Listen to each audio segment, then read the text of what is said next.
Hello and welcome back to the IGNITEU New York podcast, powered by NYSTEC. I'm your host, Shay Brown, and this season we're continuing our focus on people, organizations, and strategies shaping workforce and economic development across New York State.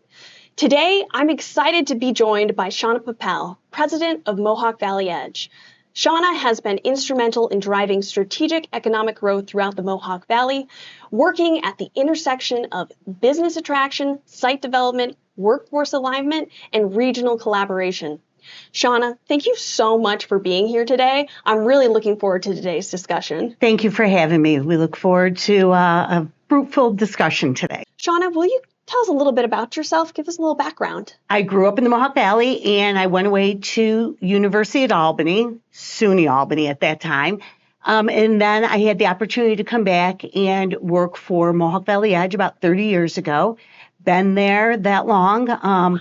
My boss at that time was Steve DeMeo. I had worked for him. Now it'll be, if I count it correctly, I've worked for him for 42 years. So I was an intern for him at the city of Utica.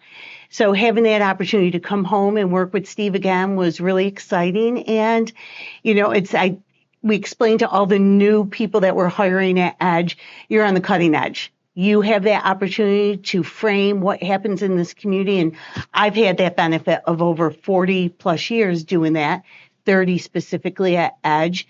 And it's very rewarding. We started with really crisis management back in the 90s. And now we are, on the cusp of being a organization that people use a model of. And it's been very exciting to be able to see the change in the Mohawk Valley, Oneida County over the past 5 years. You could really feel it and see the change. So Shawna, you've been with Edge now since 1996, as you just stated. So tell us, what kind of leadership roles have you taken on and what have you learned through those experiences? So at Mohawk Valley Edge, I've had the benefit. I came in as a program manager, and I now president. So it's a great model to show new people that we hire. So you can come at the lowest rung and move yourself up. When I came on board, I had that opportunity to create what I was going to do as an economic developer, and then just absorb roles, absorb working with certain boards. The Edge model, I think, is the first place to start with explaining what I've had the opportunity to take on. So we went through some major crisis back in the 90s. We lost GE. We were faced with a base redevelopment, and the economy wasn't the greatest in New York at that time, and especially in the Mohawk Valley. So we went through a lot of change, but a lot of self-reflection. We were fortunate out of that base closure at Griffiths to receive money from OEA, Economic Adjustment. And with those OEA dollars, we did a huge master plan. We really looked at what we were going to do in economic development, in addition to what were we going to do, a strategy to redevelop the former Griffiths Air Force Base, now the Griffiths Business and Technology Park. One of the things that came out of that OEA the Office of Economic Adjustment dollars was the strategy for the Mohawk Valley. We basically said we can't keep doing economic development the way we have always done it. And, one of the things it was a reflection on, you have a company that comes to you or that is here at at this juncture of in doing business in Oneida County.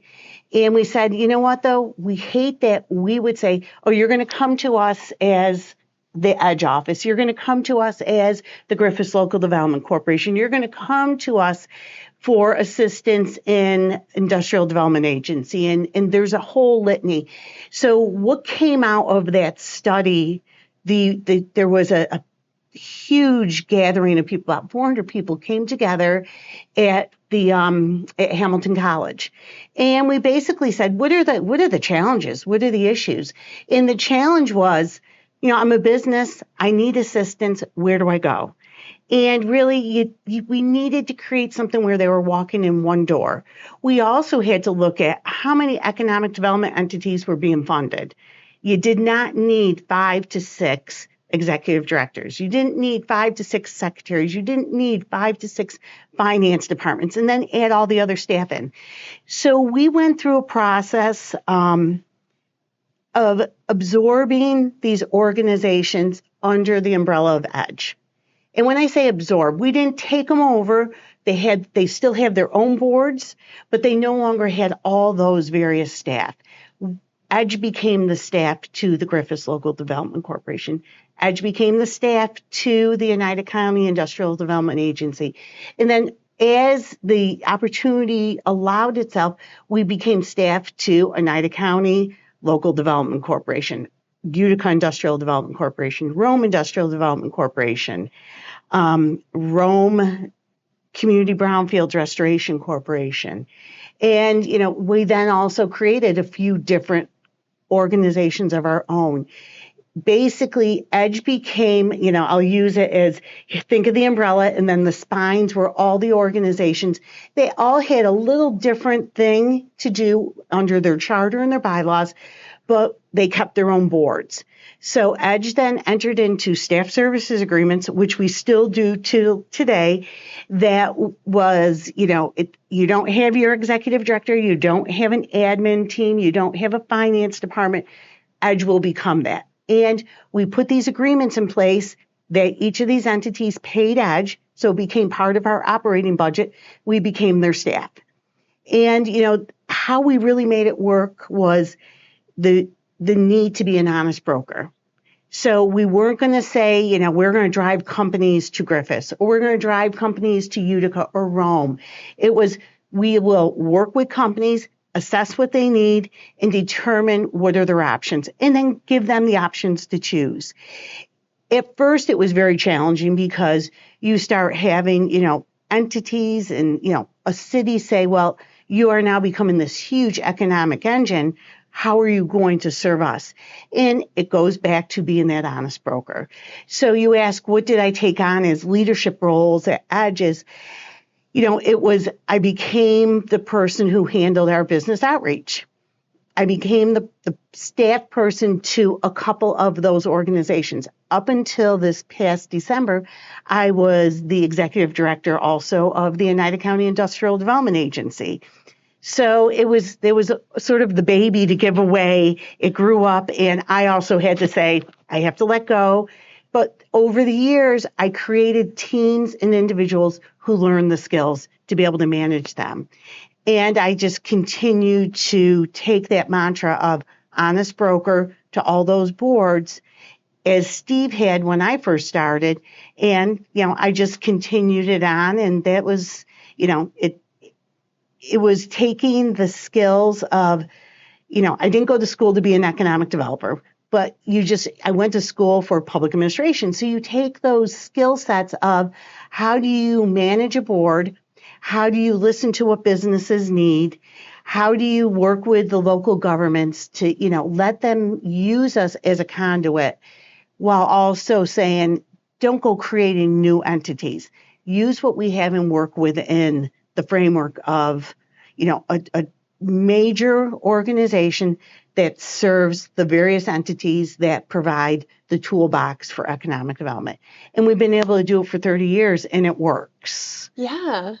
Honestly, it sounds like what you did was you created consistency across many organizations and companies, which is critical when you're in a situation like the 90s where you weren't economically inclined. There was a lot of things kind of going on, changing of markets and all that kind of stuff. So I think that that's really unique, actually, as an experience to say, we came in as Mohawk Valley EDGE and we said we want to impact the community positively. And we have a strategy to do that.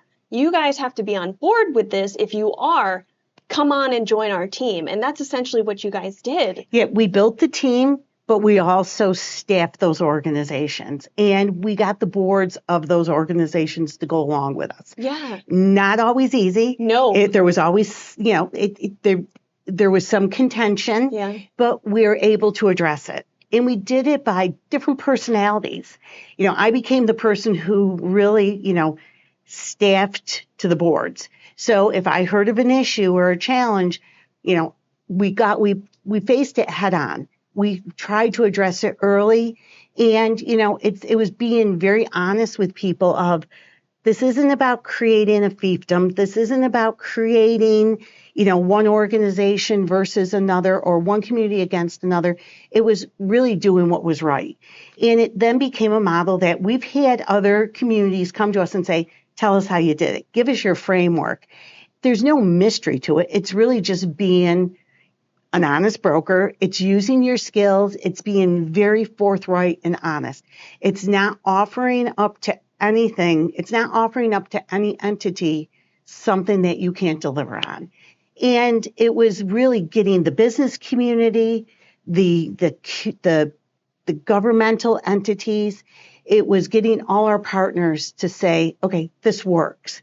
And, when it came to workforce development, we basically said, let's get everybody in the room who does workforce development.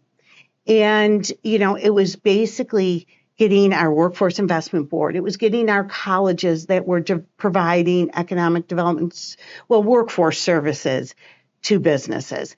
It was getting the Department of Labor. And I think what that offered up to me was, I think in my first year, I was like, I'm going to go just keep meeting with these people every week. And we did. And, I can tell you right now, if I had a workforce issue, I could send a text, place a call, and have my workforce partners in the room with economic development within an hour, and we can solve it. We don't have, it's not an organization. It's not something that's structured. It's all on relationships. And that's what it's come down to. I've built relationships over the years with my partners, with those boards, with the businesses. And as long as we can keep modeling that and bringing that to the next, series of people who are going to come after me, it all works. Yeah. Oh, that's such a beautiful thing. And I know you use words like, the board, the organization, I built relationships with them, but you really built relationships with community and you developed a community. And I think that that's so critical to note, because when you impact community the way that you have, you get the result of what we're going to be talking about later, right? Chobani coming into the Mohawk Valley. So I love that. That's such a great backstory. I think what I learned early on from Steve is you go in and you're humble. Right. You don't expect to, be the king of the hill and say, I did this project. And that might also be one of our failings over the years, that we did our projects and as soon as we had a success, we ran and did, what's the next project? We also didn't celebrate. So we're learning, I'm bringing things I saw under Steve that worked, but also which became situations or issues that I want to change a little differently. Right. And, I have a team of young people who I want them to celebrate and be part of it. I want them to drive around and say, I was part of that project. And I look at my daughters who grew up with me as I did this job and as I progressed into leadership. And, they understand what our community is. They understand the businesses that we help. They understand those partners and those people that we worked with. And it's interesting to see it through their lens because they know there's a place for them to come back to after they go to school, after they get their education. Yeah. But not every student or young person has that. Right. And so I've always viewed part of my job is to be sure I'm creating something for the next generation. My team needs to learn what we have and the benefits of it and how to work it and how to build their relationships so that they can, for their children, have that opportunity and say, as you're driving, you're picking them up from daycare and you're on your call and they're hearing what's going on in the community, but they'll also drive by a business that most people won't even know what it is. Right. So it's rewarding to have them be able to recognize it. So when they see something come up on TV, they're like, oh, didn't you work with that company? And it's like, yes. So it's, that's almost part of my reward. Yeah. But, the team we have in place at Edge now, they're young, they're fresh. They want to be part of that, that future that we're building. But we have, it's not just we as an organization at Edge. We have partners who I think carry that philosophy through. And, I'm not doing it to beat my chest or anything. I've done it. I still drive into the office and I don't feel like I'm going to a job. Yeah. I enjoy what I do. And I think one of the things we learned is we have a passion for what we do. And we've told that team that we now have in place, you have to have a passion for what you do, because it's, there's days that you walk in the door thinking you're going to work on something. You walk out and you didn't even touch it, but you got to be able to you have to feel that you've achieved something, that you've touched something that'll make a difference. I use this analogy as we start interviewing people. I explain to them, I want them to have that opportunity I have had for being at Edge for almost 30 years. I want them to have that. Yeah. I never felt I had to go chase a new job or even just get the title, but it came because I did a lot of hard work, drive, and passion for what I did. And I'm fortunate I've had 3 generational projects, which is very unique in somebody's career. So I've had the redevelopment of the Griffiths Air Force Base. Wow. We've had the development of Marcy Nano Center, where Wolfspeed is now. And now we have the Chobani project. So it's exciting to be able to touch all that and know that you've changed the community. And I know not a lot of people get that opportunity. And, creating an economic development team that now can be part of that. We're still finishing Griffiths. We'll always probably be working on Griffiths. What we thought we created and what we thought it would be 30 years later is a little different. Right. But it works. Yeah. We followed the model. We followed that master plan that OEA, the Office of Economic Adjustment, funded because we had a closure.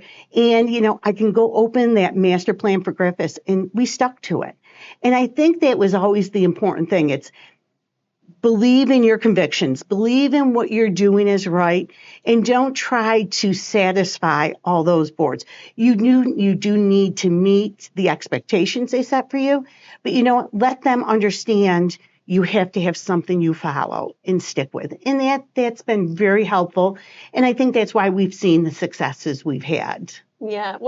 I forget which famous artist it was that said a painting is never finished, right? So work is never really done, and you're constantly adapting it and changing it to fit what the new situation is. So I completely understand that it's been a continuous work in progress. We have these events where a company opens or a company, takes on a new project.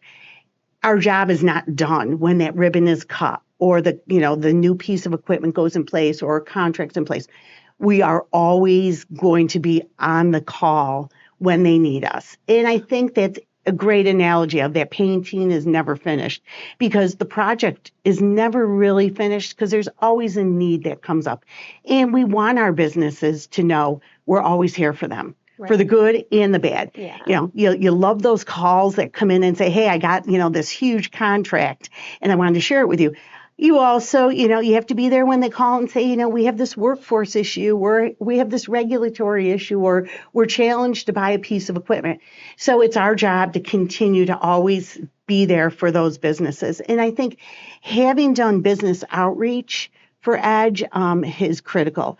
When I started, I recognized we have,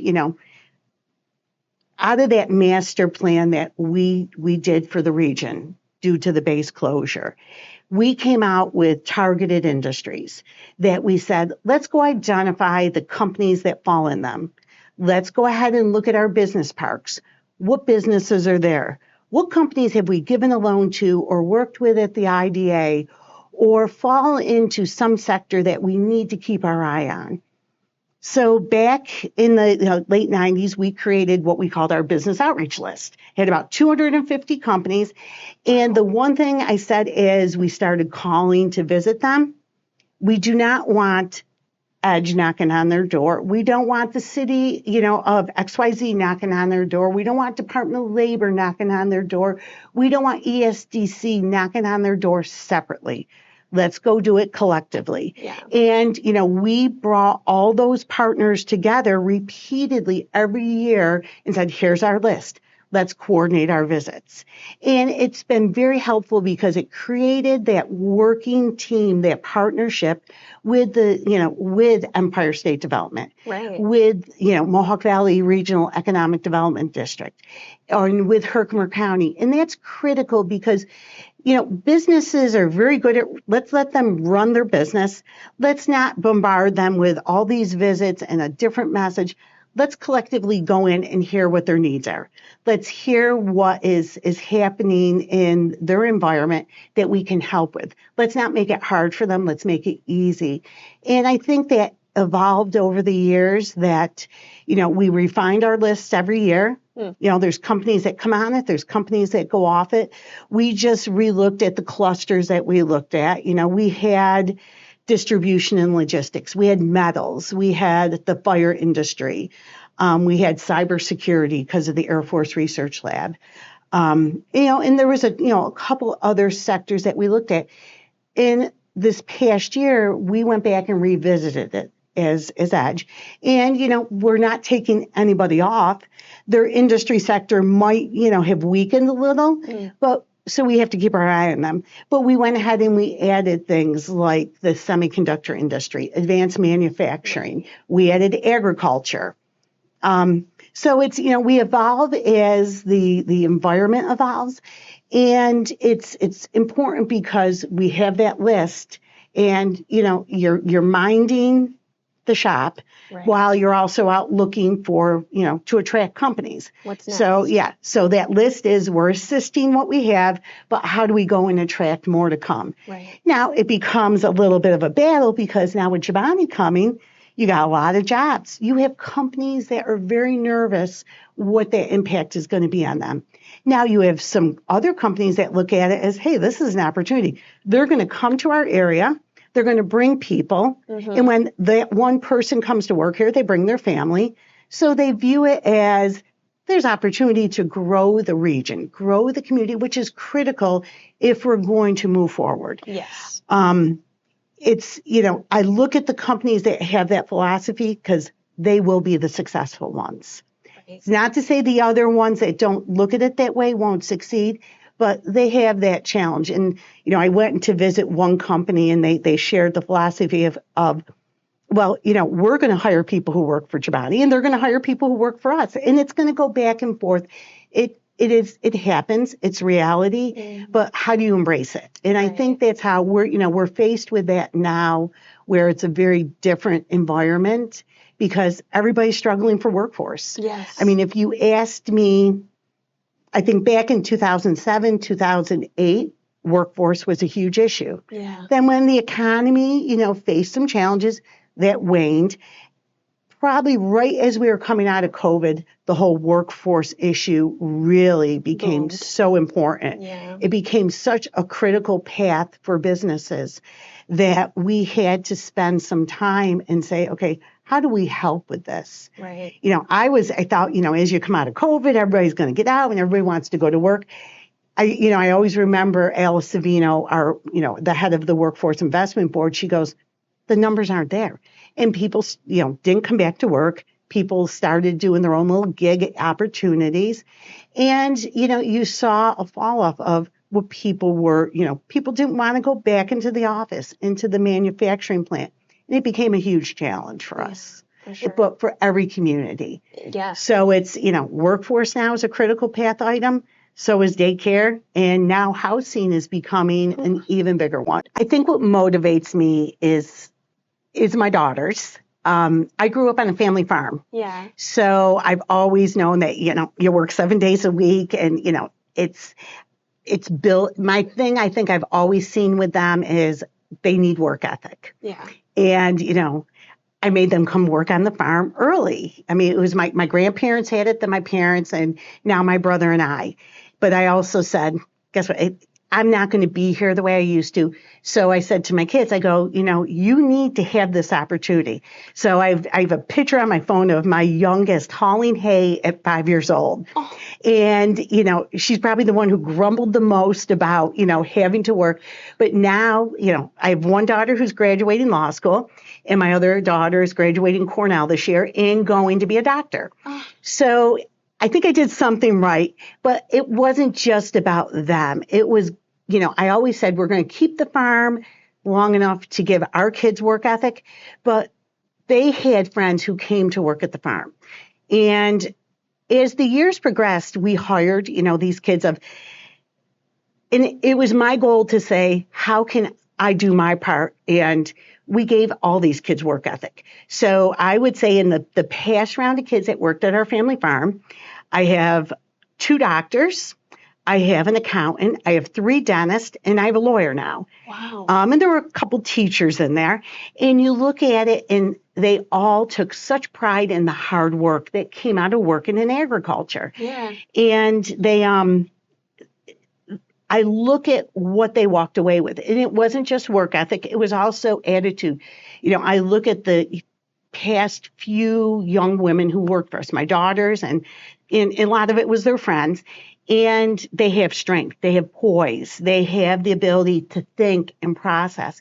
And I know it came from just telling them, go do it. Yeah. It sounded harsh at the time, but what drove me was saying they have an opportunity to either succeed or they can just, coast.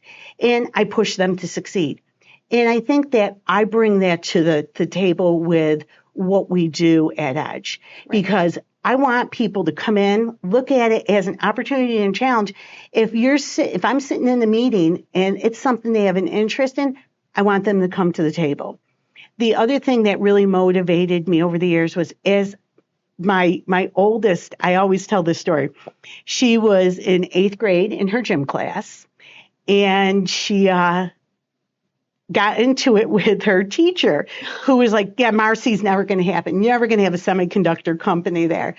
And she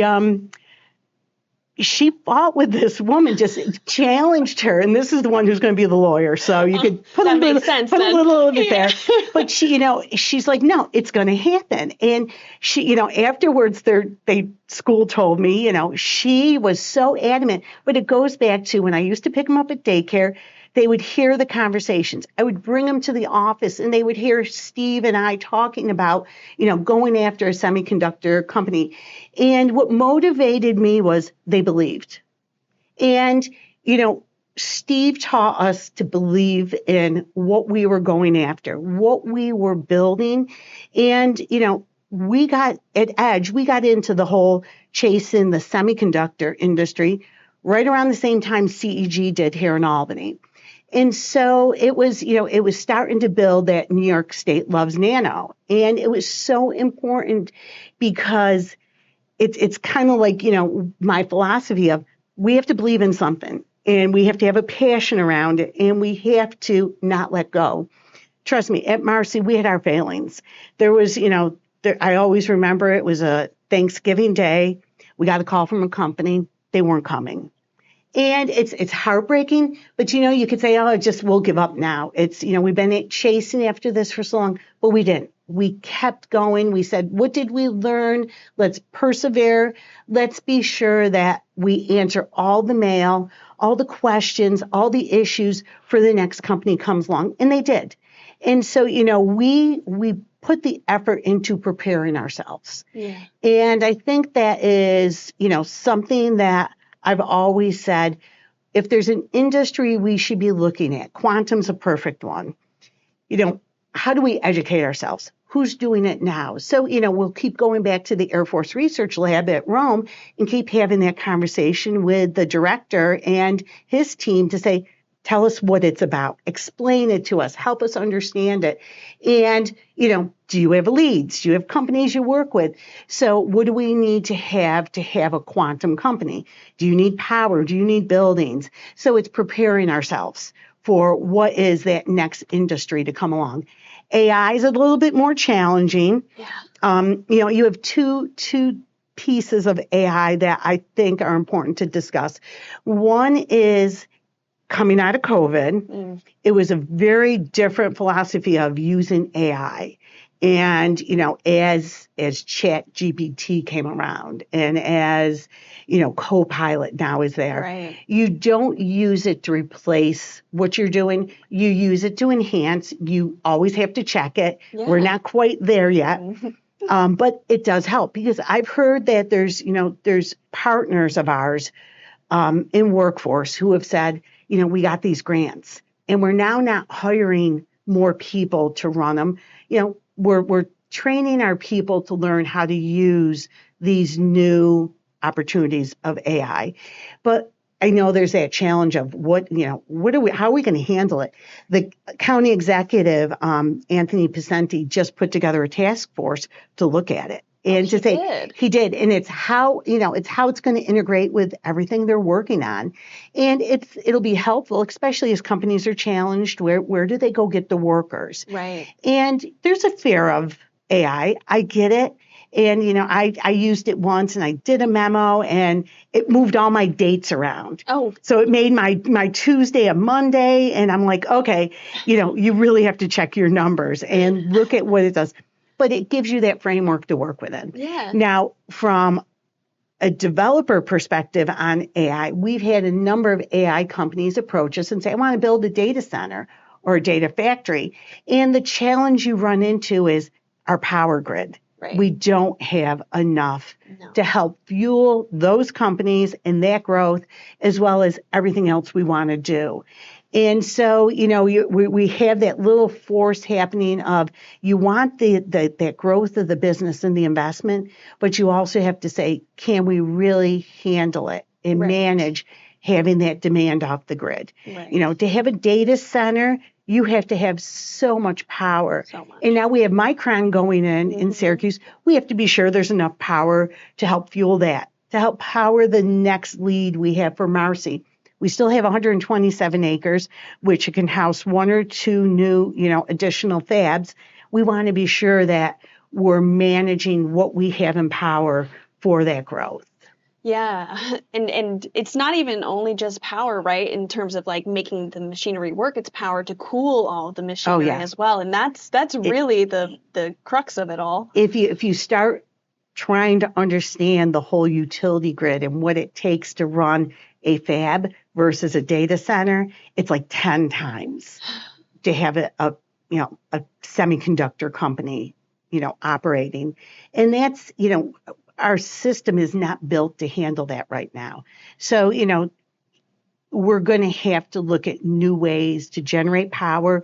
We're going to have to look at new ways how to distribute power. We work closely with National Grid. Yeah. So as you can hear, as I talk about projects, there's all these different partners that we bring to the table. And it's so important because we can't do it on our own. No. And, the whole information technology, AI, quantum, there's so much unknown. And it's just happening, though, so much faster. Yes. It's kind of like, you had the telephone, then you had, the cell phone, and now you have, the technology just keeps shrinking and coming closer and closer together. So the response time, we have to get quicker and smarter about it.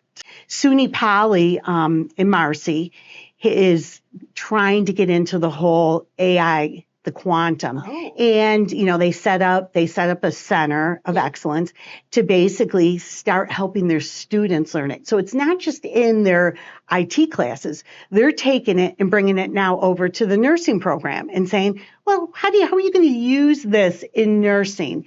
And I think we're going to see more and more of that evolve. Yeah, I think that's really critical that these industries kind of start leaking into places where you wouldn't really necessarily expect, right? Like, how is AI going to impact Chobani, right? Exactly. Yeah. So, I mean, they'll see it in their research. They'll see it in how they move product. It'll be a phenomenal facility, state of the art. And, we have companies that don't have the opportunity. They've been there so long. Yeah. They're not, they haven't evolved yet. But I think eventually we're going to see it. Yeah. Because if they're going to survive in manufacturing and, working in their area of interest, they're going to have to start bringing machinery and equipment in. Because Chobani's going to have that opportunity as they invest and they grow. Right. And, and it's great to see. I mean, I'm excited by the project because when it first started, we had a site selector who approached us, and they're like, "Oh well, we want to build a food manufacturer that's going to need about 700,000 square feet." Okay, well, that's what you need, a nice big piece of property, and it was only about 90 acres they needed. So we went ahead and we identified, a few of them, sent them in. Site selector calls and says, well, I want to, come visit. But as they looked at it, they're like, oh, you're on an Air Force base. You're on it was a Superfund site.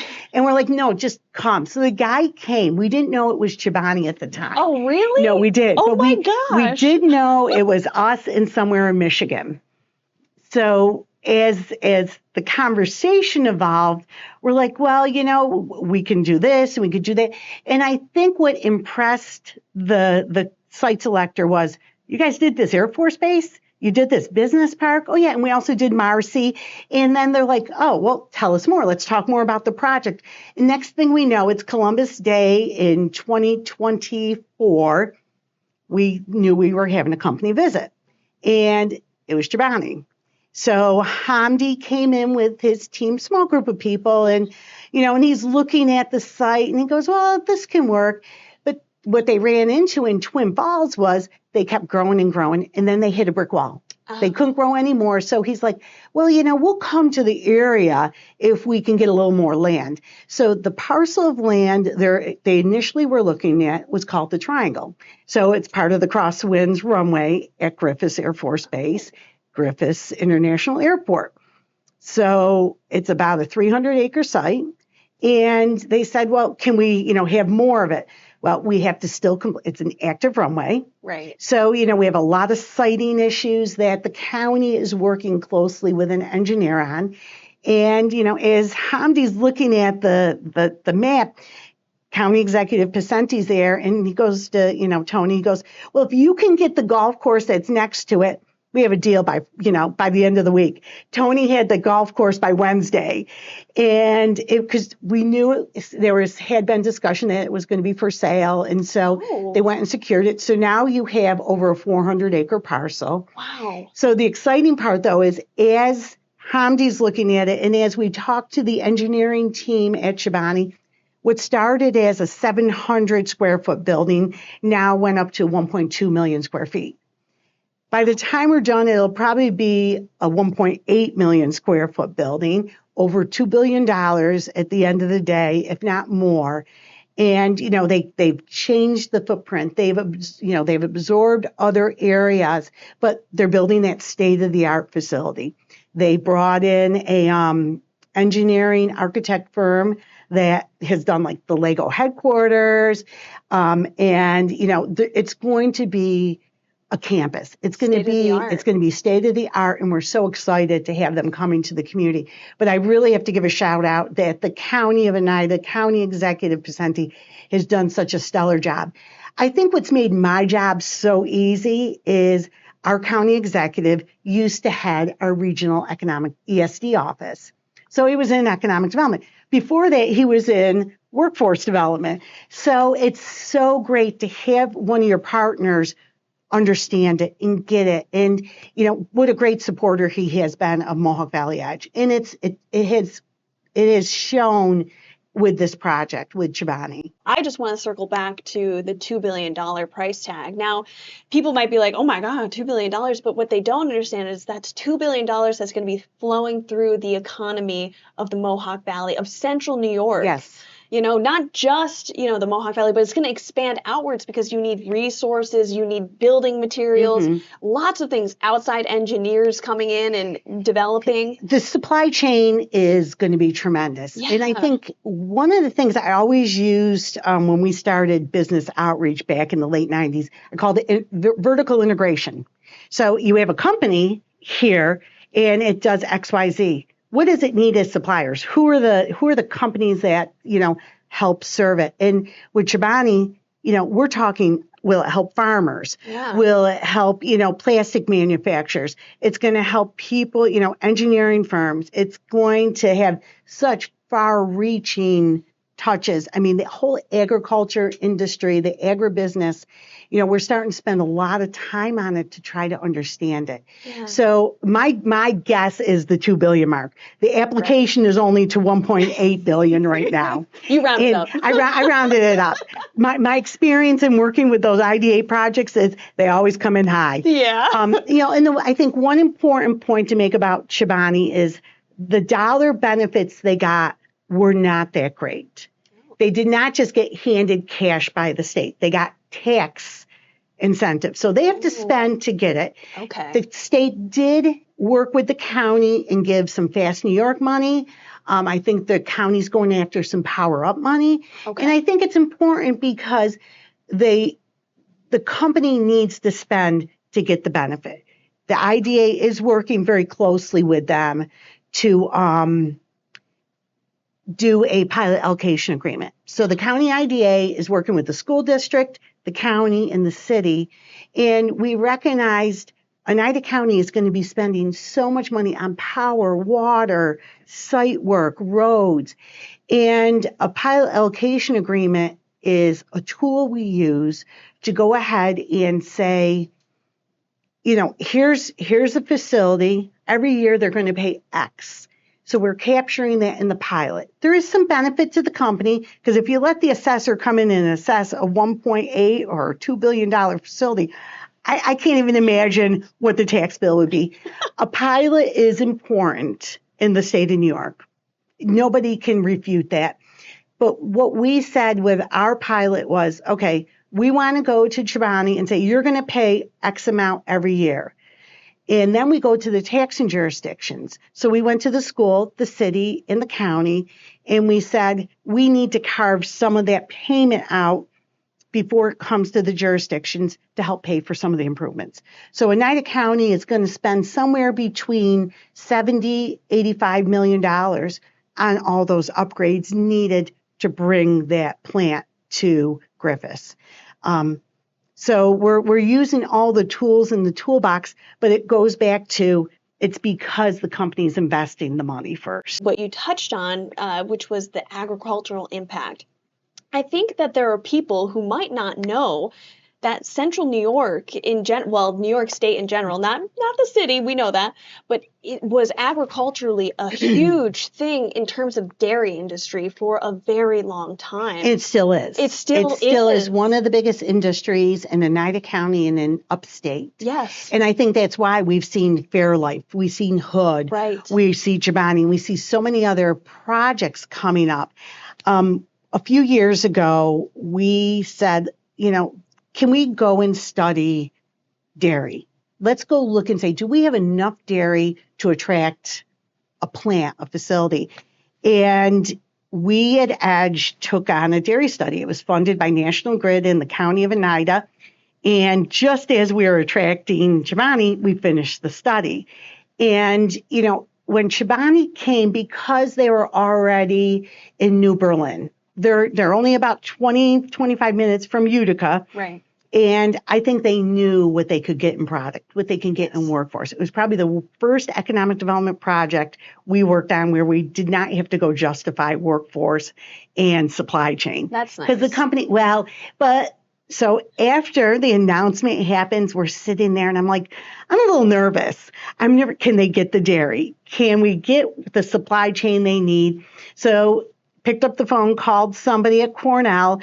You know, as a parent, when you're sending your checks, and because my daughter's going there, I'm like, oh, look, there's a name here. I called it. And we hooked up with two people there who gave us such an education.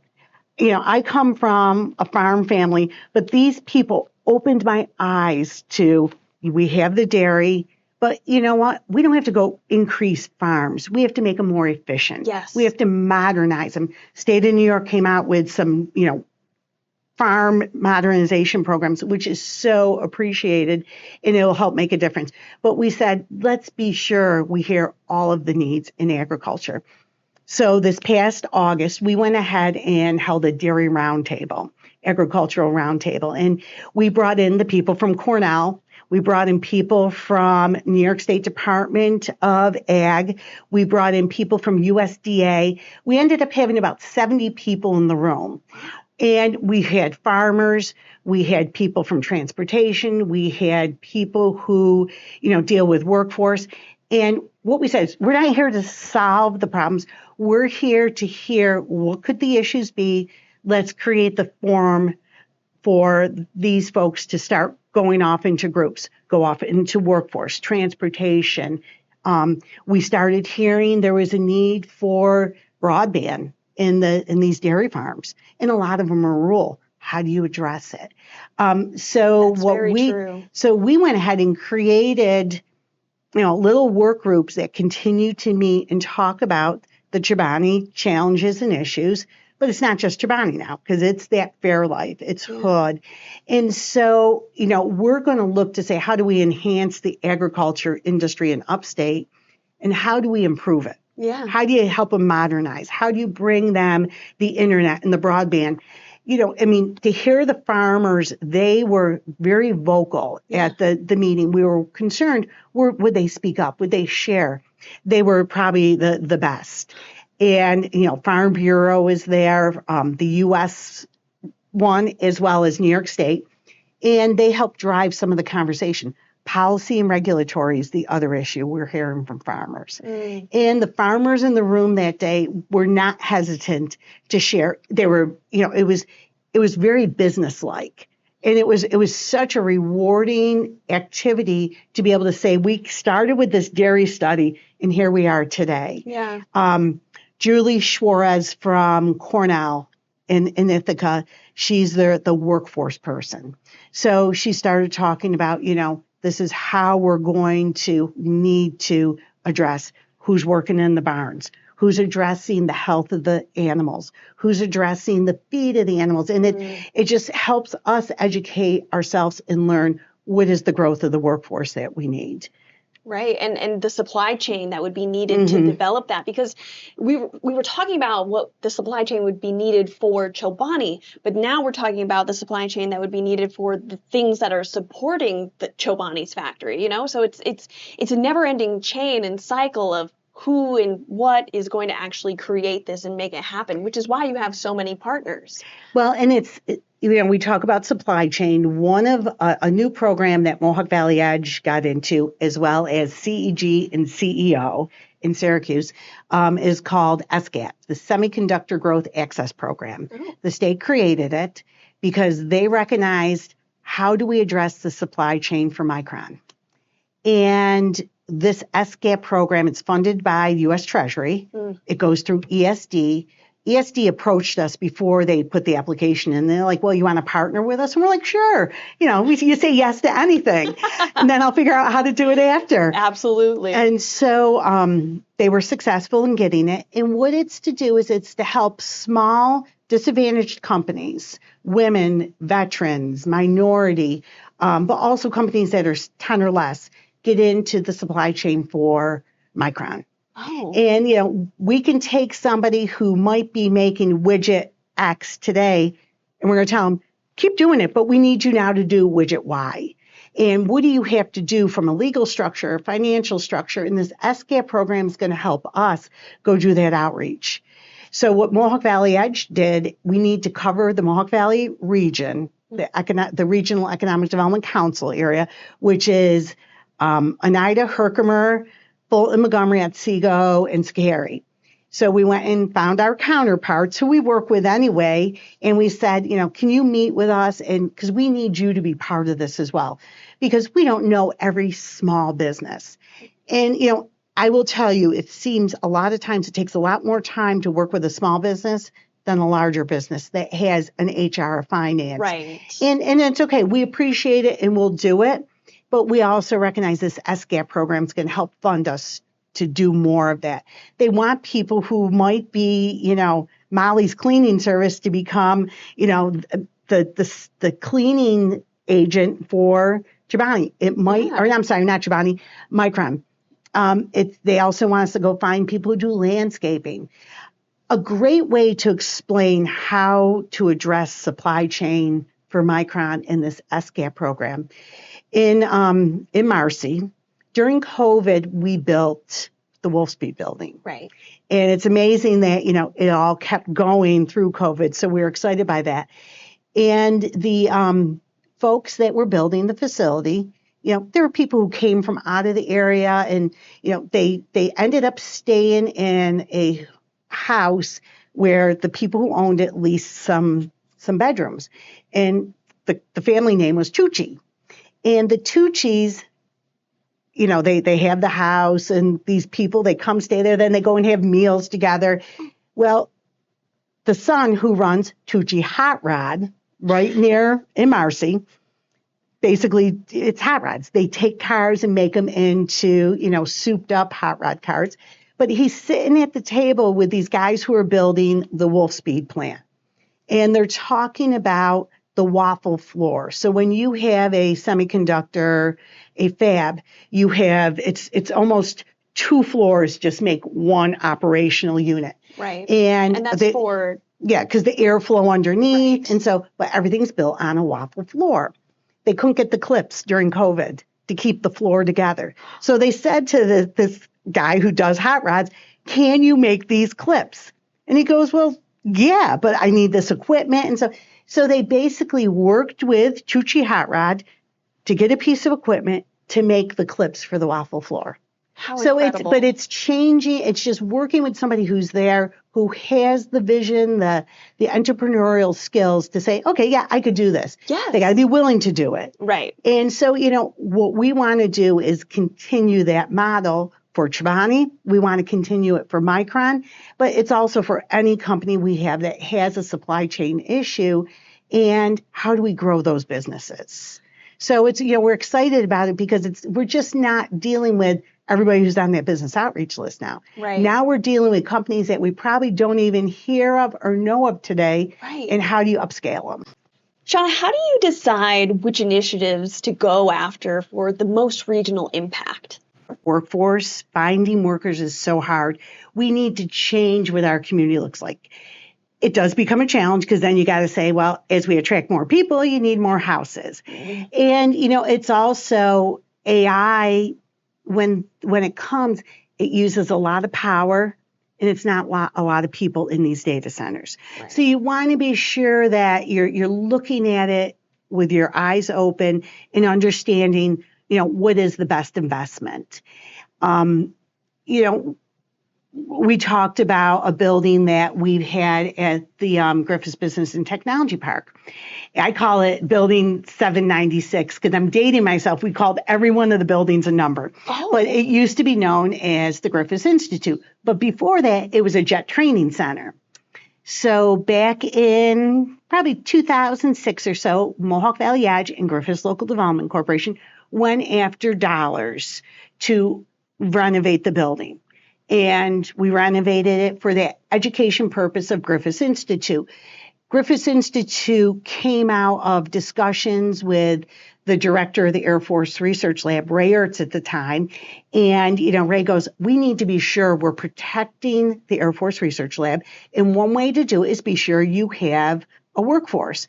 So we used grant dollars. So this is where you pick and choose where those dollars go. We could have put them into a building and said to a building or a company, come rent it. But instead, we invested it into a building, made it a center where there could be, an auditorium, classrooms, offices, and, there was meeting space. So we had a building that, we said we need to convert from one use to another. And the Griffiths Institute was in there for years, as you well know. And then Griffiths Institute moved to another building, the Innavari Center, which was great because they're doing great things. Yes. And so we said, what do we do with this building? Because it had a lot of open space. It had classroom type space. It had auditorium. And you hate ripping it out because you invested so much money. So we are now working with a daycare provider to go and use it. Daycare is such a dramatic and drastic, there's such a drastic need. The Air Force Research Lab needs did a study, and it just showed the number of slots needed just for those companies, those businesses, employers. And so we're going to have an 80-slot daycare center going into the GI building, which is so great because we've been challenged to rent it. We've shown it, but it's how do you make the decision what you do with it? Yeah. Now the challenge becomes for a daycare center to operate, they have to be able to get people. Right. They do operate on very thin margins. Mm-hmm. It's, you're not in daycare to make money. Yeah. I mean, there's some, I think, there's probably some people who try, but it's just so hard. Yes. And so, what Griffiths Local Development Corporation did is they're going to rent the building. not at the same amount they would if it was an office user, but a little less. Edge is doing its part of, can we go after some grant dollars to help with this project? The company that's going to come in will put some dollars into it. Everybody's doing their part. Yeah. And, you make those decisions based on need. We've made decisions over the year of, Marcy Nano Center is a perfect example. When we first got into going after the semiconductor industry, we knew there was a need that, there was a cycle of about 5 years to, have a company, you start talking to them till they make the decision. Well, by the time Wolfspeed came around, that window shortened to about 18 months. And it's because, once again, technology turns so fast. So what we decided when we first got into going after a semiconductor company, we knew we needed a site. And the state of New York did that whole, they did it was Build Now New York. They basically said, can you meet this criteria that if a company had a site selector, what would they ask for a location for a semiconductor company? And we looked at it. We looked at, a huge number of sites throughout Oneida County and Herkimer County, and we settled on what we call Marcy Nano Center. It's a campus adjoining the SUNY Poly campus. Back in the 60s, I found an old article, and I have the original newspaper article of it, that talked about SUNY Poly, when they identified and procured the land in Marcy, where SUNY is today. There was land, about 400 acres, flip side of another street, that they said, oh, we can make this a campus. So it's exciting just to say, it was always thought of to be that, but then it just became farmland. Then it sat vacant for years, but it was owned still by SUNY. And there was a small sliver that went back from SUNY to the property owner, who was a farmer, who, basically said, well, if you're not going to develop it, give me my land back. And so he got it. But what we said was, there's the site. Now, what's it going to take it from fallow farmland to a location where a semiconductor company is going to say, I want to go there. Yeah. So we made a collective decision over the years to make the site shovel ready. And we used grant dollars, we borrowed money, we went to the county, National Grid, the IDA, and we used resources that might have gone into building a building or to another project, and we just kept pumping money into that Marcy site to develop it. We knew we had to, do some site work. We had to put infrastructure in: water, sewer, electrical, gas, internet. And so we just started taking the resources. It was a resource decision, and just pumped millions of dollars into the Marcy site to get it shovel ready. Well, along comes, Wolfspeed's, it was Cree at the time out of North Carolina, and they've changed their name to Wolfspeed. They basically, said, what do you got? And that was one of those projects that happened in about 18 months from the decision to construction. And you had COVID in there too. Yeah. But now we have a company that has over 500 people. They're not at, they have room to grow, which is nice. Yeah. We had some challenges with their company this past year. They went and filed Chapter 11. But the important thing is Chapter 11 is not the end of the world. Right. I tell people, what company filed for Chapter 11 back in the 90s? Apple. Oh. Coke. Delta. Oh my. So there's what Chapter 11 is, and this was so important. When we got the notice, we're like, oh, it's the end of the world. But you're like, wait a minute, explain to us what you're doing. Right. Wolfspeed was very smart and methodical about it. It's restructuring. Oh. They had a huge amount of debt, and they said, let's use Chapter 11 to restructure. Yeah. They did not wipe their debt out, but they converted it from debt to investment for the people who, put it there. They did not lay off anyone. They continue to put R&D dollars into Marcy. Marcy is their gem now, they've told us. It's, the people who are running it are like, they're wowed by the workforce, the work ethic, the attitude. And so, they're seeing that opportunity of how do we help this place grow? It is a revenue center for them, which is great. And thus why, coming out of Chapter 11 was so critical. Right. But once again, it's resource allocation. What do we need to do to help? Right. So, at Edge, we took on so much with Marcy. We built a substation. We built roads. We, entered into agreements for the land. But it was all for the end result of Wolfspeed. Right. It's the same thing that's now happening at Griffiths. The county is making a decision. We're working with them on, getting right-of-ways and getting property to help, how do you get that site ready and built for them? And, it's everybody doing their part to make it so you have a site possible for a company to build. Yeah, and I'm glad that you told us that story, with Chapter 11 with Wolfspeed. I think that it's really important for people to understand that business does operate differently, and sometimes you have to make changes, and sometimes it's a little bit of a challenge, and it could feel like, ooh, is this the wrong thing to do? Mm-hmm. But restructuring your organization is often really critical, especially in an evolving technology world. So, the semiconductor industry has a cycle. It's about every 5 years. And, we're in one of the downswings right now. So for Micron to decide to come to Clay into New York State is phenomenal. Yeah. For Wolfspeed to continue to say this is one of our, this is our top site. Top site is, it's important to recognize, when you have these challenges, you got to look at them objectively. I think what's important and what we learned with the Chapter 11 with Wolfspeed was it was communicating to our media. It was communicating to our boards and to all our partners, this is what they're doing. Right. But I have to give credit to Wolfspeed that they were phenomenal about communicating with us. That's great. And it goes back to you build those relationships. Mm-hmm. A lot of phone calls over the weekends and when you're not in the office, but we appreciate that. We don't mind that because we know it's all for the good of the community. Right. Again, and like you said earlier, it's not working for you anyway. You enjoy it so much. You're like, it's fine. I love what I do. I probably have the best job in Oneida County in the Mohawk Valley, and I'm very lucky to have that. I've always said I always remember one day when I wasn't working for Edge, I looked in the mirror and I said, I'm never going to have a job that I dread going to.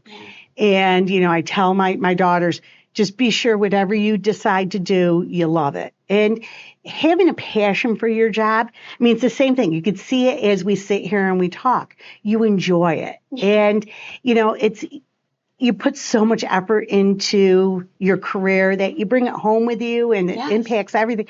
And it's, you got to have something you love. And I think everybody has that opportunity. You touched a little bit on the dairy industry and kind of the local needs that they would be requesting at your round table that they came to you for. So what kind of things are you doing right now to prepare those dairy farmers and the local dairy industry to be ready for Chobani? So what we heard out of the dairy roundtable is there definitely was a need for some of our larger farms to grow.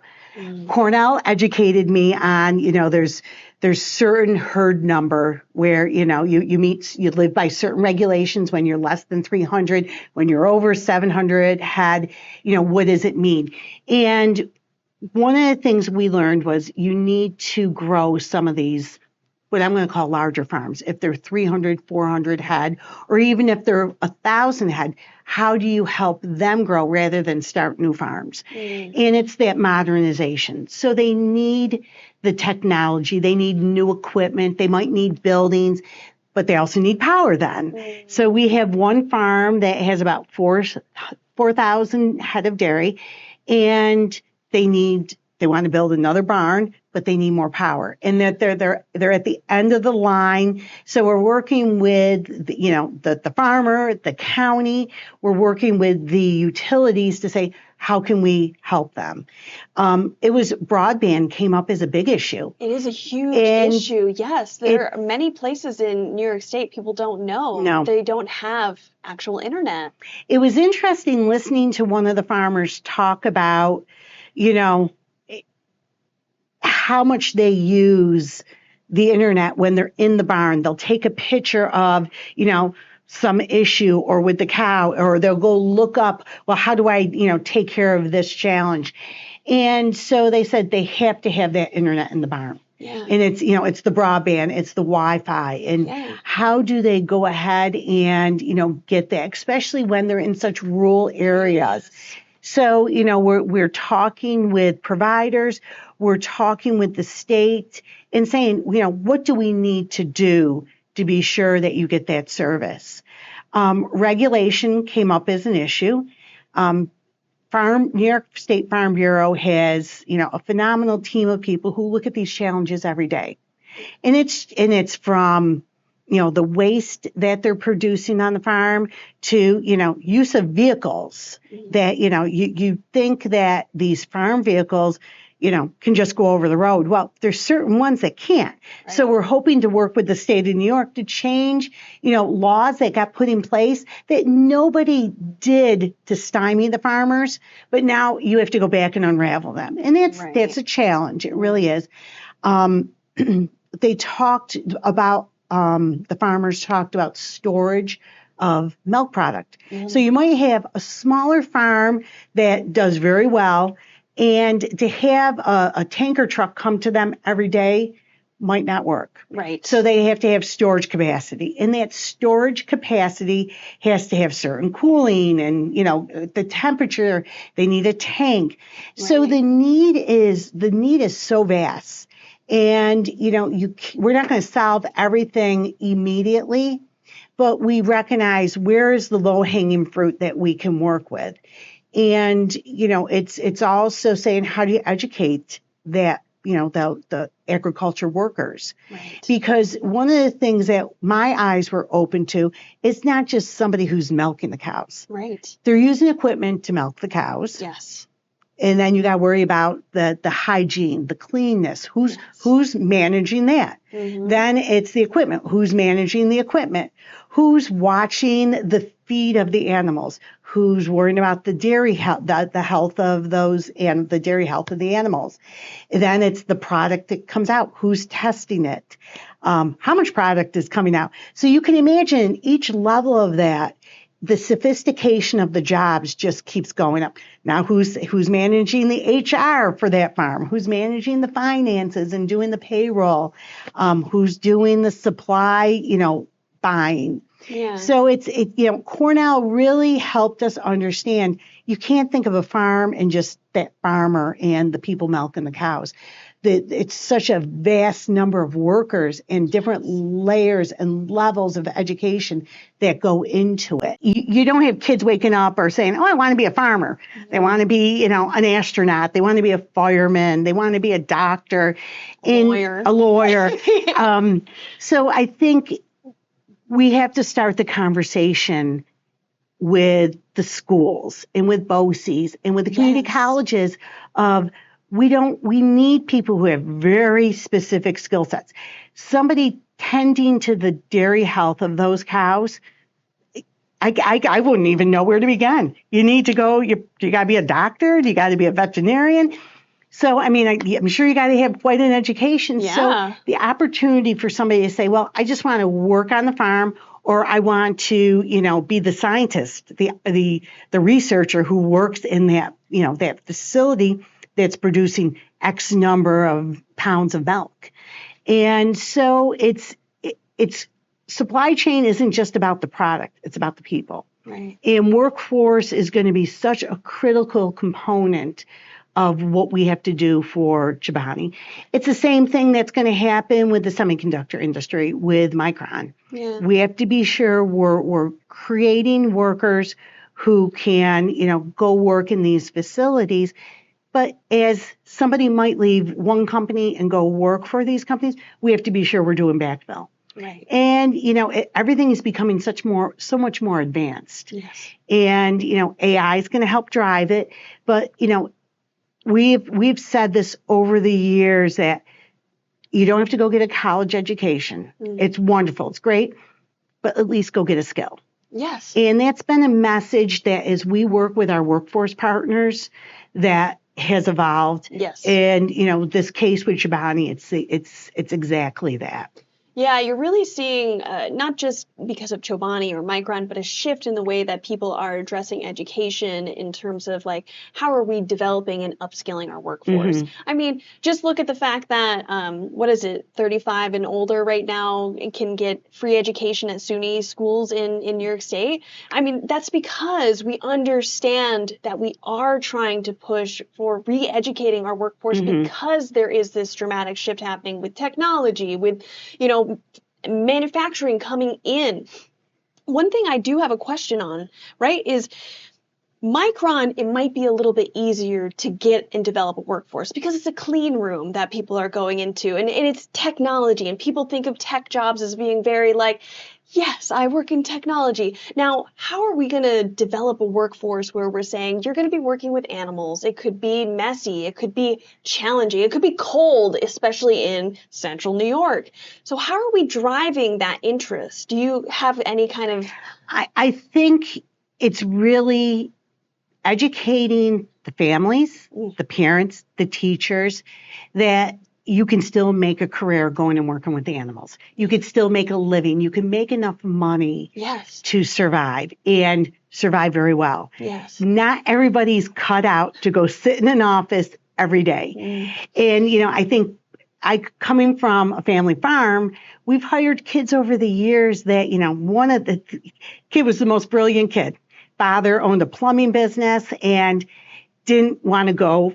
He didn't want to take his father's business. I'm thinking, well, okay. He got a scholarship to go to SUNY. He went 1 year and he goes, I don't want to be in a building. I want to be outside. So it's identifying those kids who have a drive, who have a little bit of a need, and how do you get them to see the importance of a career in dairy, right, but also, take advantage of what they really like and want and to be outside. SUNY ESF in Syracuse is a great example of that.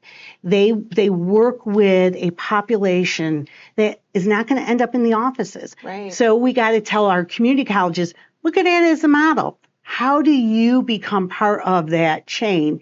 Our BOCES. We're very fortunate in Oneida County. We have what we call School and Business Alliance, SABA.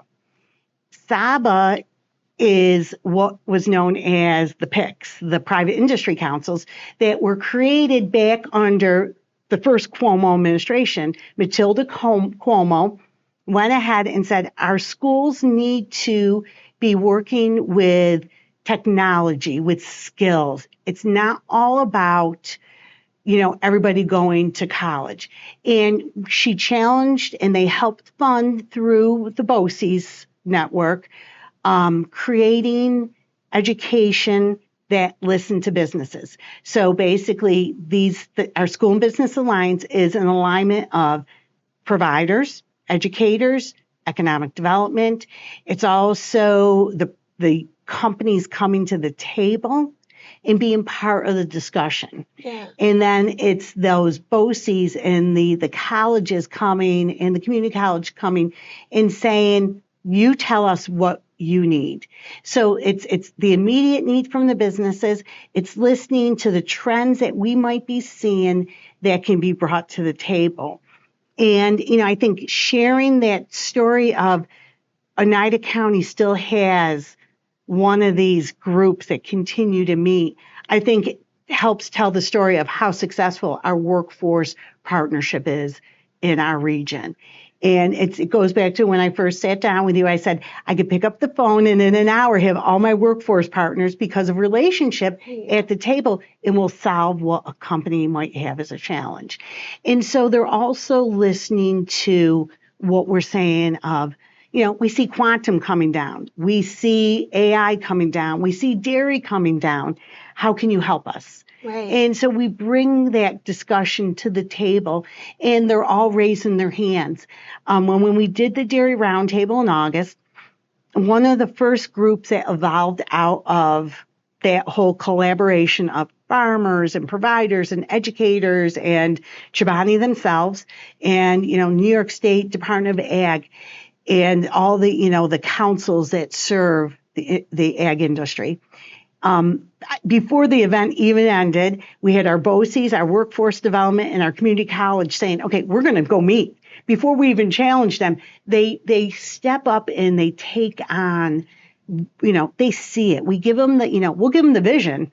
We just need them to come together and collaborate, and they're doing that already. Right. Again, reinforcing that need for the partnership and everything. And I think another thing, if you don't mind me adding on, to encouraging young folk who maybe don't want to sit in an office, but maybe they want to work in technology, is the fact that you mentioned Cornell is one of those institutions that has told you the innovation of technology on these farms needs to happen. It's tremendous. And it is happening. Yeah. And so getting involved in understanding that there is a level of technology that people need to understand, know how to work, know how to operate, know how to fix, that in and of itself is going to be an important trade that, we need a workforce for. And so you can kind of combine like the fact that you're going to be outside, but also working with technology and with animals. So if you have those loves, it works perfect. It's, imagine, you have this $80,000 tractor,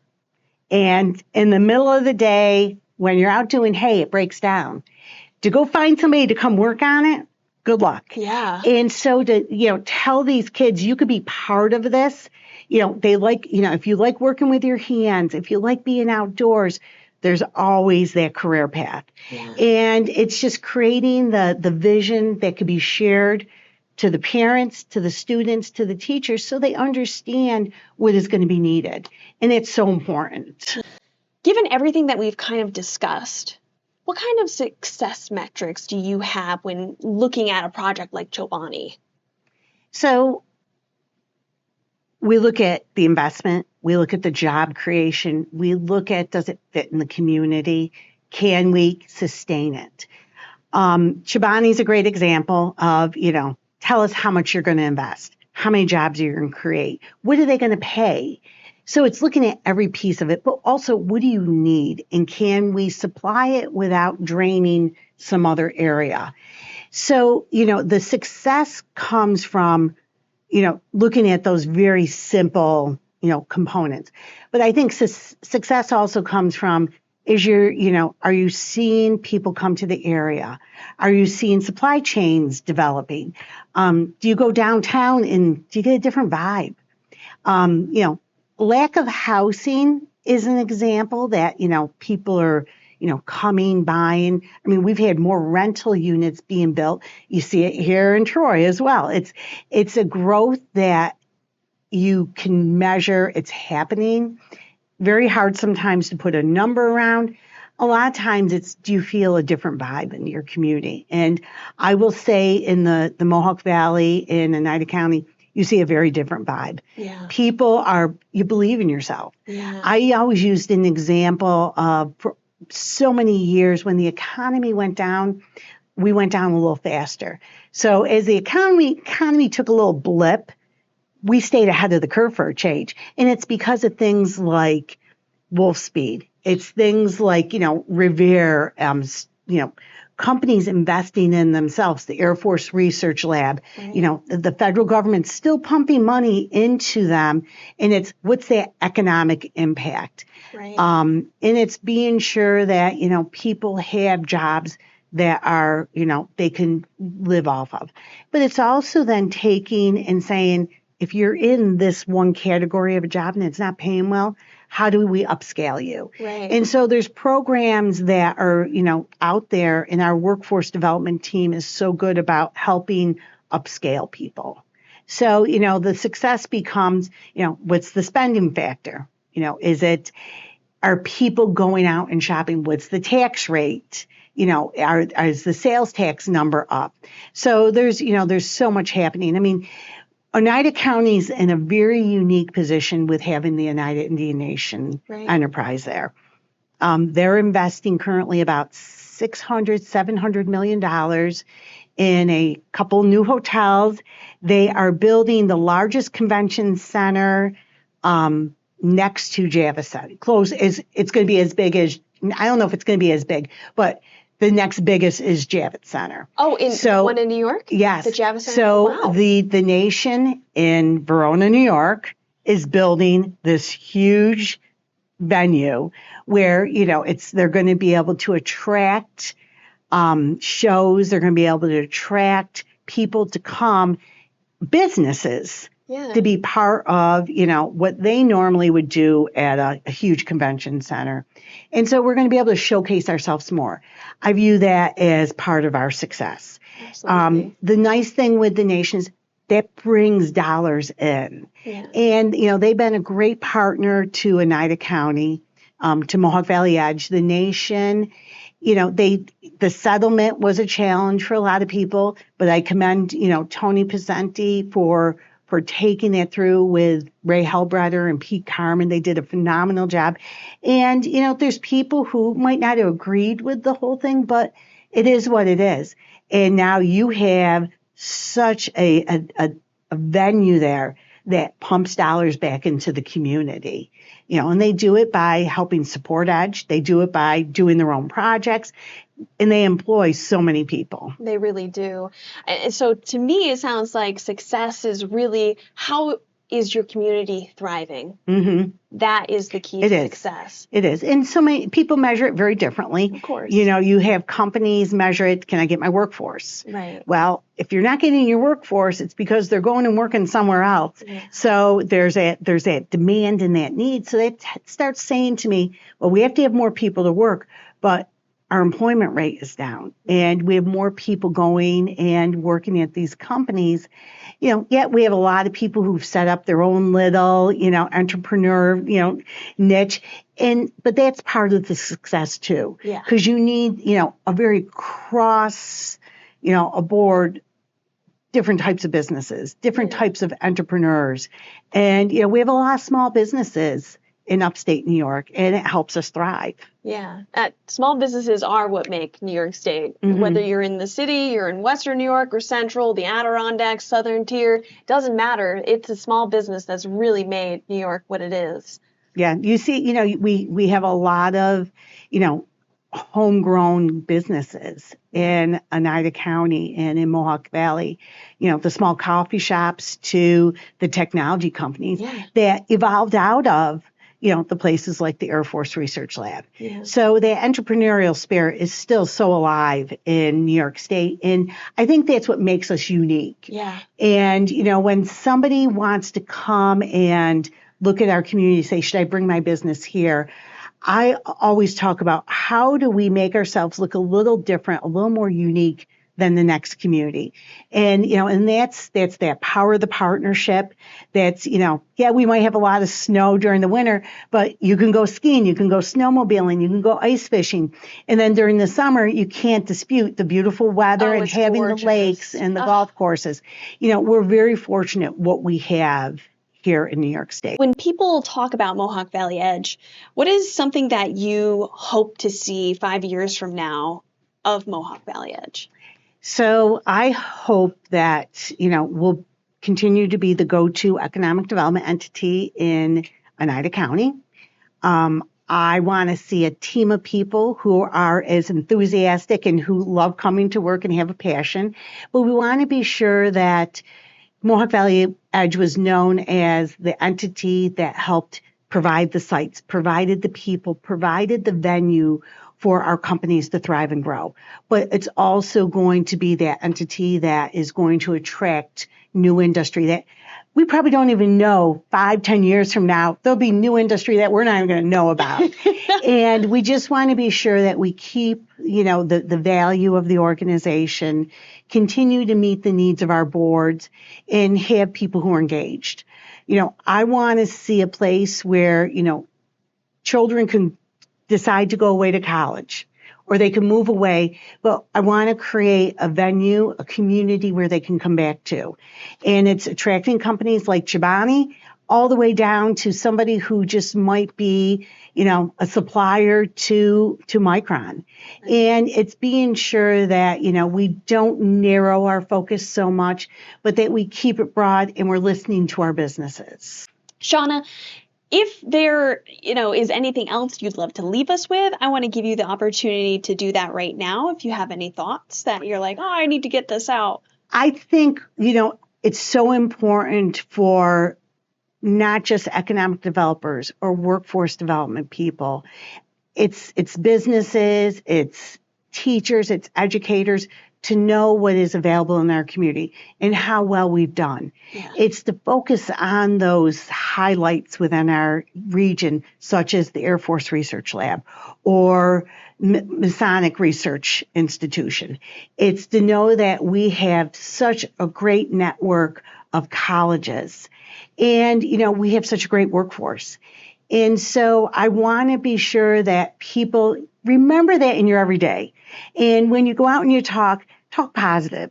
And I think the more we can, believe in ourselves and the more we say that to the young people and convince them that, you can still have it here. You don't have to go where somewhere, where you think the grass is greener. Because guess what? I think over where the grass is greener, they think it's the same thing. Yeah. We are seeing a change in the philosophy of young people. Yeah. And I'm seeing it in the new team that I've built at Edge. And I'm really excited about it because they believe in our community. And having this opportunity to talk about it is so important. So thank you. Oh, absolutely. I'm so glad to have had you on this podcast. It's truly been an honor to talk with you and to hear everything that you have to say and your insights and also the history of everything that you've done to impact Central New York as a whole, which is very vast and extremely impressive. So if there's anywhere that people wanted to find Mohawk Valley Edge, are there places that they could go to learn more about what you guys do? You can go to the Edge website, www.Mohawk Valley Edge. We welcome people. Just go look us up on the internet, give our office a call. We're happy to talk to them, look for new leads, but we always look forward to working with our current companies. Awesome. Thank you so much. Thank you very much. I appreciate it. Thank you for having me. Absolutely. Shawna, thank you so much for sharing your insights and for the work you continue to do to strengthen the Mohawk Valley and New York State as a whole. This has been a valuable conversation. And thank you to our listeners for tuning in to another episode of the IGNITEU New York podcast. Be sure to subscribe, share this episode, and stay connected as we continue spotlighting the people and partnerships driving innovation, workforce development, and economic growth across New York State. I'm your host, Shay Brown, and we'll see you next time.